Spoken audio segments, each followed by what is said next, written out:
Hello Stays, my name is Blue and today we are lost in Pesterquest. Last time we left off, we did Equius.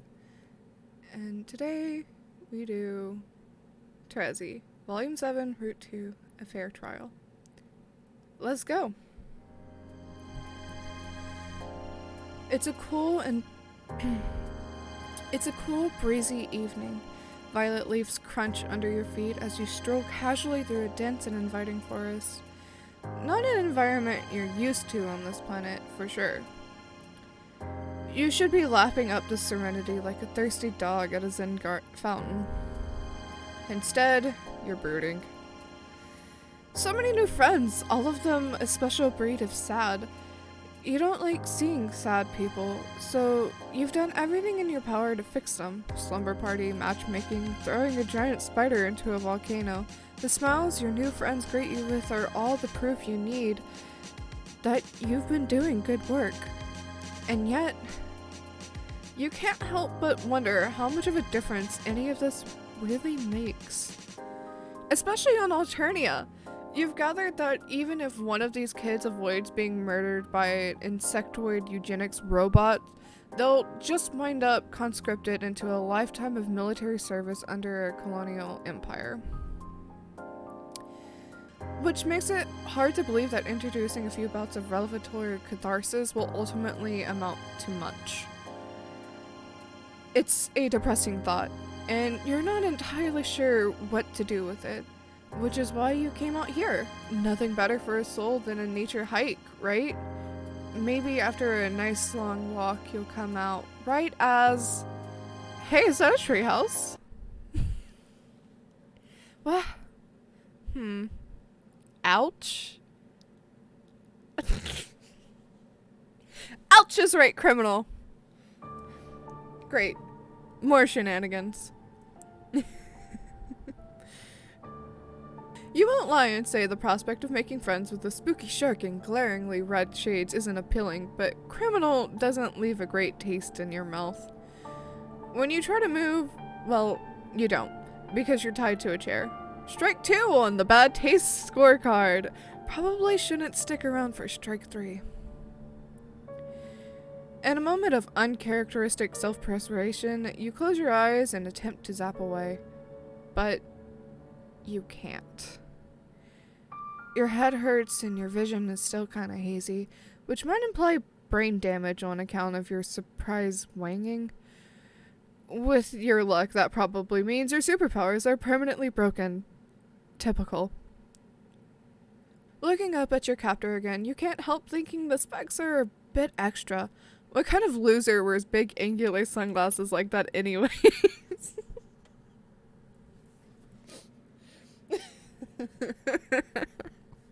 Terezi, Dirk,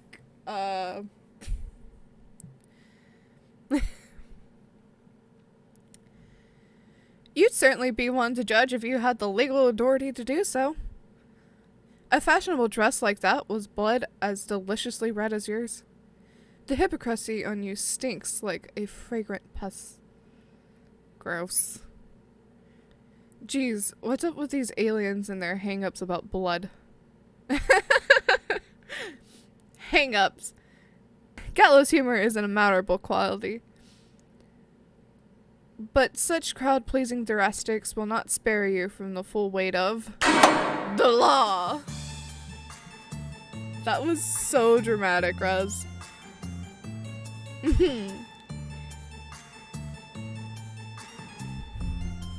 A bizarre tableau unfolds before you. Stuffed dragons and benches, big angry monster, empty noose dangling next to a window. Looks like you've just wandered into a courtroom drama. Much to your relief, your kidnapper isn't a shark, and you have to admit the glasses do come together in the ensemble. But is instead a short, stocky troll girl in a short-sleeved turtleneck and a pair of garish red Crocs. Terezi, not the Crocs. The fashion on this one is staggering, especially with the... Is that a sword cane with a dragon's head? It is, because I'm blind and cool. But make no mistake, I don't need eyes to smell how guilty you taste. Wow. Is every sentence that tumbles out of this troll's mouth going to be weird and uncomfortable? Listen, man. You gotta get used to it. It's the only way she can perceive the world. Yes. But enough from you, Cherry Cheeks. His honorable tyranny will only tolerate so much banter before holding you in contempt. You might be developing some contempt yourself, if you're being honest. Well, unless you want to be squeezed until your organs burst from your eyes, you'll can the backtalk and let the prosecution get to work. Is that what being held in contempt means? Fine. You guess you'll be polite and stop interrupting. Thank you, I really appreciate it. Right, now that we have the preamble out of the way, there's a ding from her computer, and her posture immediately switches from confident to frustrated. Hold on. She strides over to her desktop, tapping the gleaming edge of her cane in front of her as she goes. You wonder what kind of miraculous accessibility contraptions exist on this planet that a blind person can just use. Is she licking the monitor? Yes, she's licking her filthy fucking computer monitor, just slathering up with her teal-tinted saliva, going at it like a husband greeting his war wife after 20 years at sea. Why? Sorry, give me a second. No problem, you say? Not like you're going anywhere.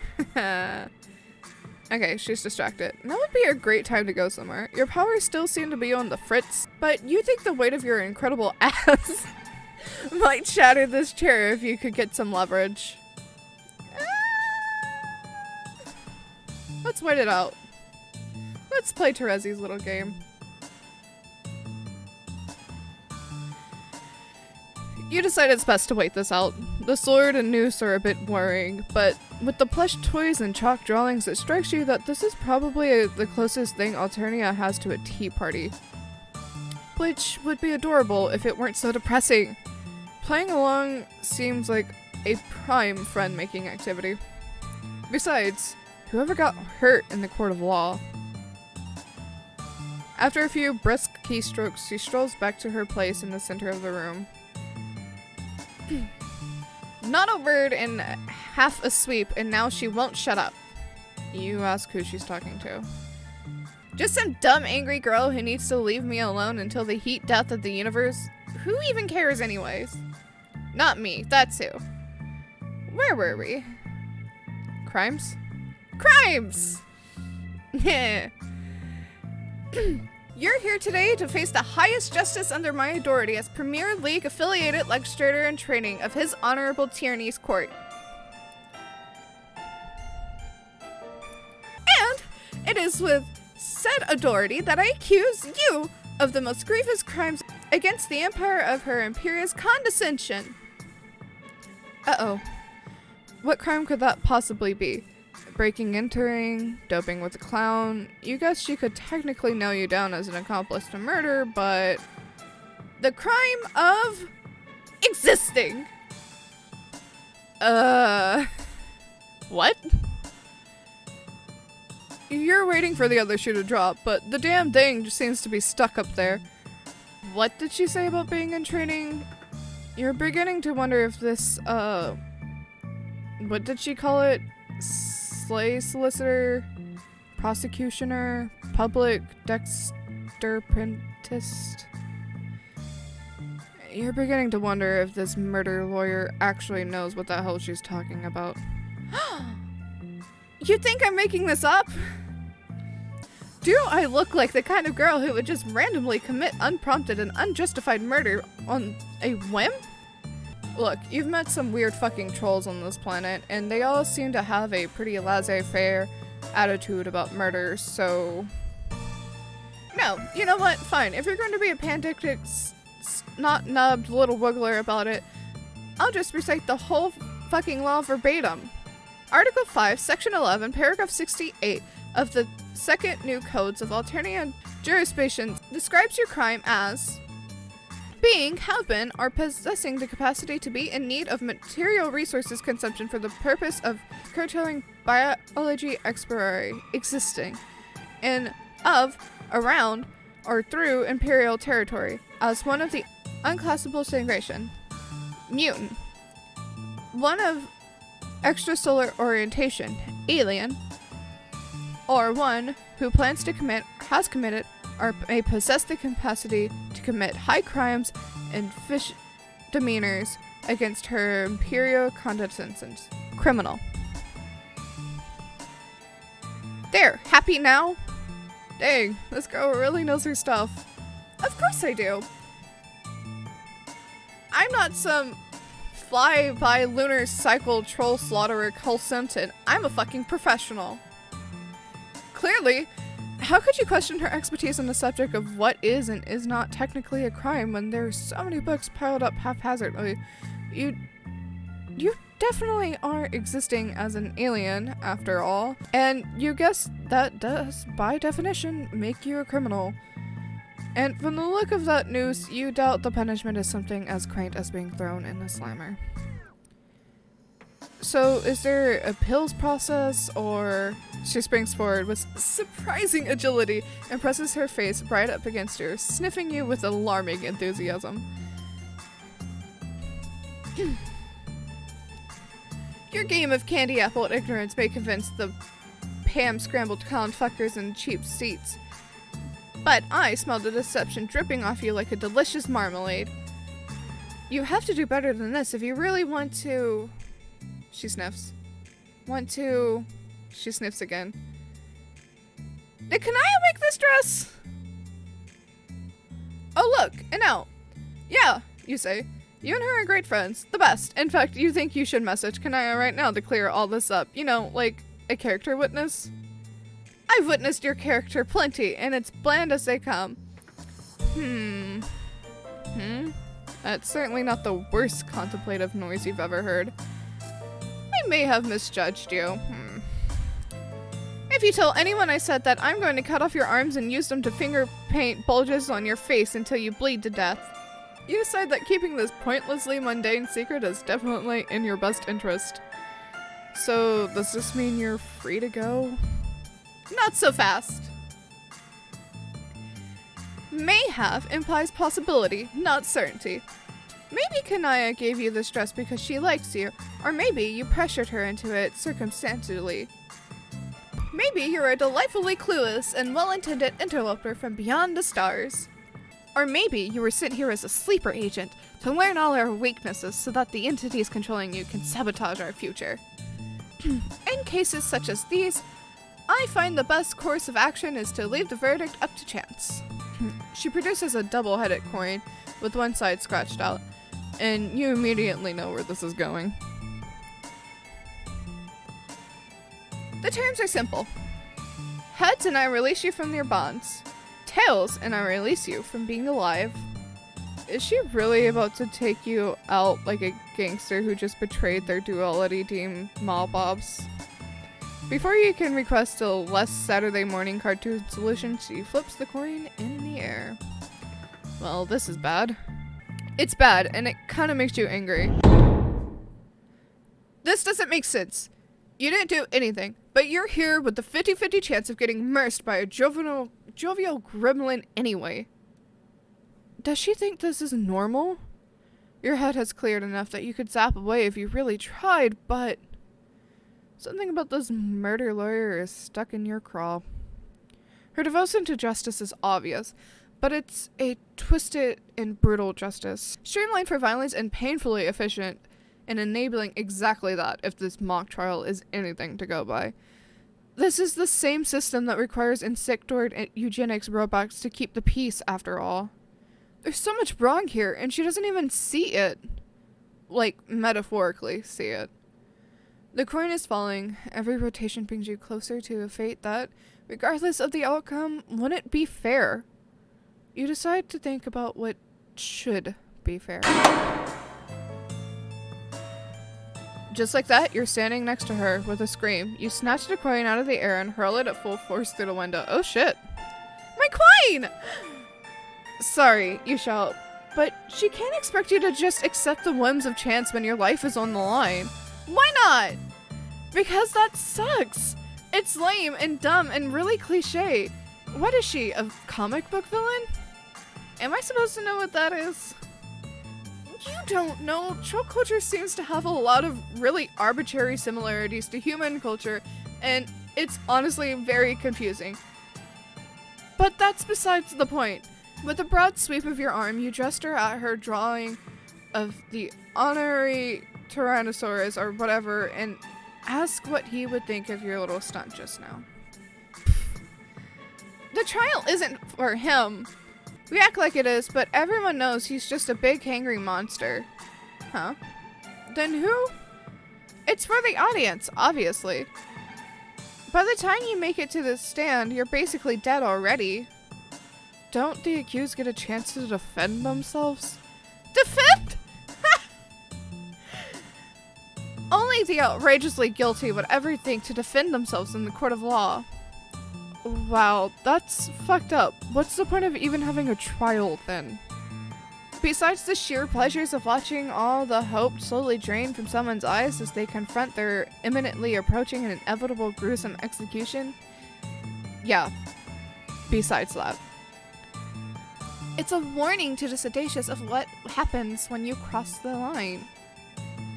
And that line is, existing? Yep! The nonchalance of her answer underlines just how upsetting all of this really is. You remember the law she recites, and one part in particular sticks out to you. Unclassified sanguination. Didn't Karkat try to commemorate with you about having mutant blood or something? You know Karkat too? I keep waiting for him to fuss about the team leaders, but now he won't shut up about this thing he calls a Dave. Everyone was so worked up about the game, and now they're just over it suddenly. Yeah, that's your fault. Karkat would probably have a nuclear conniption if he knew you were about to say this, but you ask her if she's aware of his blood color. Of course I'm aware of it. What do you think I am, blind? Yes. Karkat's a mutant, right? If you remember correctly. That makes him guilty of the same crime you are. Her expression turns sour, and you can tell this is something she spent a lot of time trying not to think about. You figured she avoided summarily executing you because you're friends with her friends, so she would probably avoid killing Karkat as well. And that's a good thing. Great, in fact. You cannot stress how awesome that is. But doesn't that strike her as a bit hypocritical, making exceptions for her friends? Does she think that everyone else who dies at court or gets killed in their own hives deserves what they get just because she doesn't know them personally? It doesn't matter what I think. This is just how things are. It sucks, and it would suck a lot worse to be killed for saying so. And then who would protect Karkat? Who would protect... I can't help everyone, Cherry Cheeks. I can barely help my friends. Maybe if I stick to it long enough, I can change things from the inside. That's the best any of us can hope for. You guess that doesn't sound like the worst plan. In fact, it kind of reminds you of... Ty. Of... Who? You feel a sadness swell up in your heart, as fast and heavy that it knocks you over onto her, without meaning to you. Zap. Your vision is swimming. Voices echo in your head, but you can't pick any of them out. You look around and... something is watching you. Not maliciously. Not yet. Just observing from a curious distance. Not that you can do anything about it while you're clutching your head and trying to put your memories together. You've been circling around this awful familiar feeling ever since you left Earth, drawn towards it like a singularity, but the closer you get, the less it makes sense. What the fuck just happened? Did you kill me just now? Is this troll hell? Troll hell? Do trolls not have an actual name for... Wait, she's here too? Here? Seems like an ambitious description. It's more of an ambiguous nexus of metaphysical realities. That's an awfully specific description. Has she been here before? No, but I've tasted places like this in my dreams. Great. Even more shenanigans. You look around and try to get your bearings, but nothing seems to be in focus. It's all too low resolution, simultaneously too bright and too dark to make sense of it. You okay over there, Cherry Cheeks? Your blood smells really loud right now. You wouldn't know how to react to that even if you weren't having memory-induced thought seizure. Pieces are too far apart and you can't quite put it together, but you remember. Friends? Bits of memory hit you. Sudden flashes of joy, of violence, smiling faces, crying faces, bodies, plans. Hope that the road could be made into a better place. What the fuck are you mumbling about? If you fried your think pan, at least let me in on it so I can participate. You tell her what you can remember, which isn't much. Friends, sadness, dissatisfaction. People who were deeply unhappy with the state of Alternia and faced violence from all sides, just as your new friends do today. Some of them wanted to change it from the inside, and you remember believing that they could. But you get the sense that a lot of time has passed between then and now, and it doesn't seem like Alternia has gotten much better. In fact, it may have gotten worse. It seems like whatever it is your friends tried to do, they failed. Of course they did. What does she mean by that? Even in the context of your nonsense time-traveling amnesiac cover story, it's not hard to believe. Compelling idiots have good ideas all the time. That doesn't change the fact that they're idiots. Which is why I'm going to Seed where everyone else had their entrails ripped out by a swarm of drones and died like the scrubs they were. I am many things, Cherry Cheeks. An idiot isn't one of them. She flashes a bright and pointed smile filled with confidence that you believe in every atom of your body. But you're pretty sure she's not the first person to make you feel that way. Idiots or not, the friends you used to have were just as sure of themselves then as she is now. And what good did it do? Honestly, you doubt that intelligence or competence has much to do with it at all. You think about the drones you barely avoided at Karkat's Hive, and your brief exposure to what this planet calls a criminal justice system. For as violent and unjust as things could be on Earth, at least there was some pretext that the system existed to serve the people. Here, it's just murder. You aren't sure that's a system that anyone can salvage. Her smile melts into a frown, and you should really ask what this troll's name is. Terezi Pyrope. Terezi doesn't sound particularly happy as she slumps against a debatably extant wall and slides down into a crouch. Her face is a mask of barely contained emotion. I can tell why Karkat will like you. You're very depressing. You chuckle and sit down, a respectable distance away from her. You definitely didn't mean to be depressing, but you've got a knack for digging up drama. The hazards of forging new friendships, you guess. Vriska saws right now she would diversifully laugh herself into an aneurysm. Terezi knows Vriska?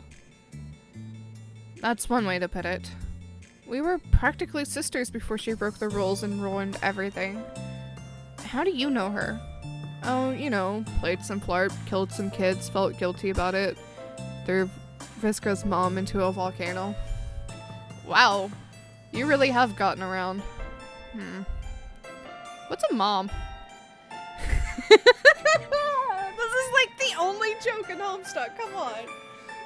Well, it's not the only joke, but it's one of the most prominent.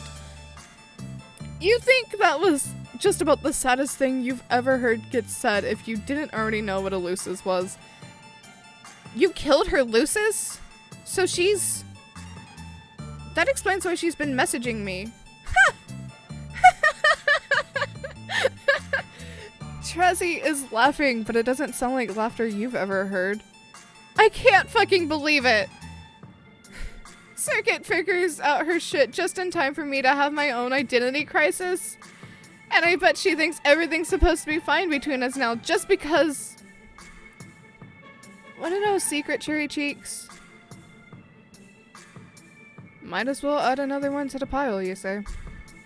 I have no idea what I'm doing. I never have, and now I don't think I ever will. Well, that's bleak. You guess you're sorry? It's not your fault. You haven't told me anything I didn't already know. Her lips tremble as she reaches behind her and pulls out a box of chalk, then removes a red piece. You'd think this is a weird time for artistic expression, but she's just eating it. Trezzy offers you a piece. You don't want to be rude, but you also don't want to eat chalk. She shrugs and crunches on it like an unshelled lobster. You guess you have to take that in stride. The more important thing is that Trezzy is inconsolably sad, which sucks because you're the only person in a position to console her.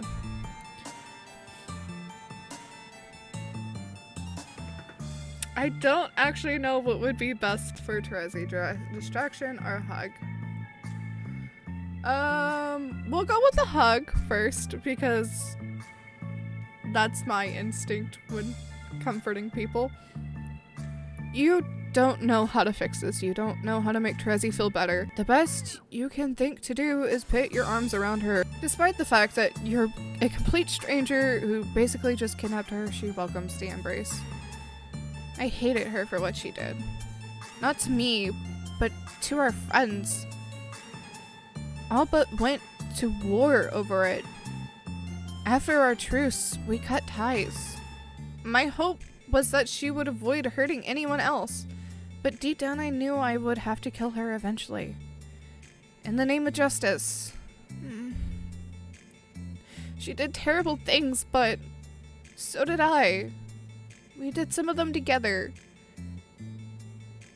Why wasn't I capable? Why did I blame her for something we did to each other?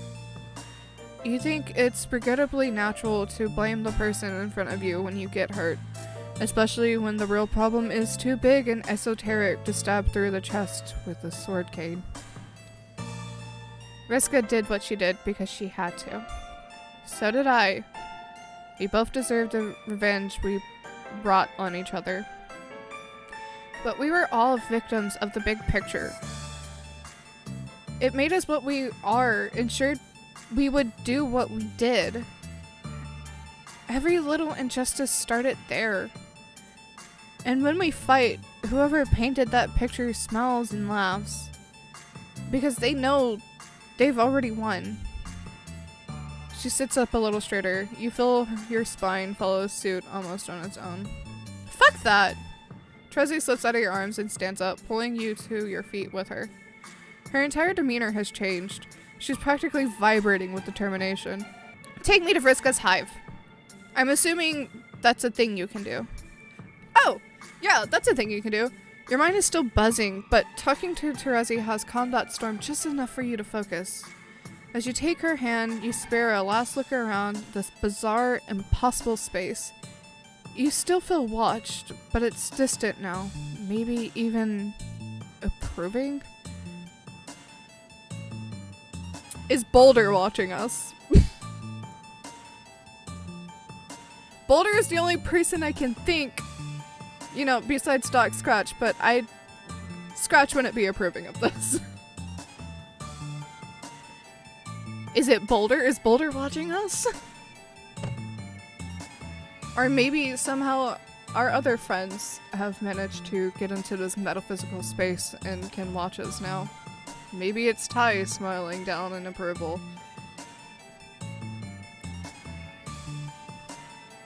You have so many questions, but those will have to wait. Right now, you've got work to do. Zap. Before you can even see where you've landed, Trezzy marches up to a very surprised Vriska and backs her up against the wall. She stops just a few feet away, looking up at the cerulean spider girl with anger on her face. Despite the difference in stature, Vriska is intimidated, you caught her off guard, and Terezi is unflinching. The room is completely silent. You see Terezi clenching her fist. She looks one wrong move away from releasing hell. This isn't quite what you had in mind when you brought her here, and you really hope your new friends aren't about to fight each other. Something in the air changes. But you aren't, entirely sure to what's happening. But something is definitely happening, and you figure it's best to just cross your arms and pretend you don't exist. Terezi's posture softens. Her hands relax as she breathes a soft sigh. Vriska straightens up, letting her own tension dissipate. You guess you're feeling a little less tense yourself. When Vriska cracks a hesitant smile, Terezi leans back. She's sniffing the air intently, which feels like a good sign. Everyone's getting a little looser, a little more casual. Definitely an improvement. Then they both start cackling, slapping their knees like they've just heard the most hilarious knock-knock joke in history. You'd sure like to get in on the joke too, but you figure it would probably be rude to ask. And they hug? You're not exactly sure what just happened, but you figure hugging is a powerful platonic friend activity, even in the worst of times. It's gotten you this far, after all. Yeah, that's all this is. Two gal pals hugging it out. So sweet. It's so sweet you could cry. When they separate, Terezi meanders over to a window, looking over the pit where Vriska's Lucis used to live. So, she is dead. Oh yeah, I'm real broken up about it too. Vriska winks at you. No, you're not. No, I'm not. Terezi turns and leans up against the windowsill. You have a lot to make up for. And that's why I've been messaging you. I want to apologize, okay? I don't want your apology, Vriska. I have a lot to make up for too. There's definitely some kind of something going on in this room that you're completely oblivious to. You wonder what went down between these girls that they can't even talk about what they're talking about. What do you mean? There's so much injustice in this world. Every drop of deliciously innocent and painfully extracted blood on this planet is just paint for the fishy fucks up top to play with. And the worst part is that we're complicit. We revel in it, even. I reveled in it. Terezi, are you... They could never make this violence good, so they had to make it fun. And I had so much fun hurting people. Who knows how long I would have gone like that if it hadn't been for a weird invasive species of a friend here. Terezi wipes a tear from her cheek and smiles at you, and you feel a huge wave of relief. Friends! With a former murder lawyer in training! You sure know how to pick 'em. For once, Vriska, I want to revel in something good. I want them to feel the razor edge of their own justice. I want their blood to stain the dirt beneath my feet like the pathetic wiggling insects they are. But I can't do it alone. I don't want to do it alone. You watch as Terezi takes in a measured breath. For just a moment, you can picture her standing in a room full of determined people, just behind the person everyone else would call a leader, smiling a wicked smile. She's not the one who commands the stage, you think. She's the one that controls the spotlight. She's the one who knows what happens next. I'm not sure what we are together anymore, Vriska. I've hated you. I've felt a lot of things. What I know is that we're dangerous, and fate seems determined to make us rivals. That almost sounds fun, doesn't it? We could fight for the rest of our lives if we wanted to. Each the scourge of the other until one or both of us winds up dead. They tell stories about us for a long time, But I don't want that to happen anymore. Do you? No! You haven't known Vriska very long, but this is a side of her you've never seen. You doubt many people have. It's actually really awkward. You should probably go, but your prying curiosity and desire for interpersonal closure kept you glued to the spot.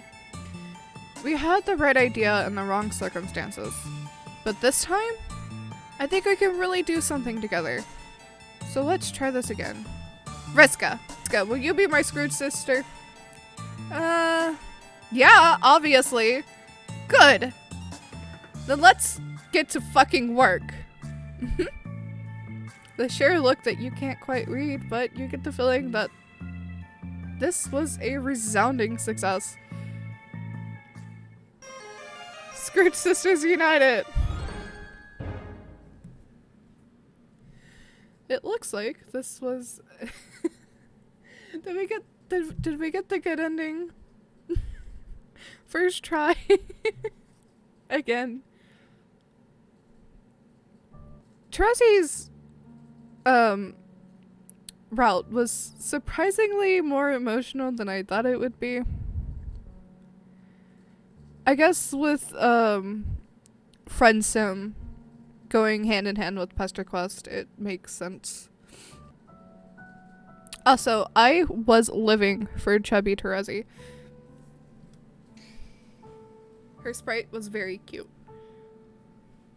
Well, that's it for today, stars. If you liked the video, please give it a like and subscribe if you haven't already to join our wonderful galaxy. Comment down below and I'll get back to you in some way or another, and I will see you for our next adventure. Remember, we're all made of the same cosmic dust, so be nice. Okay, love you. Bye!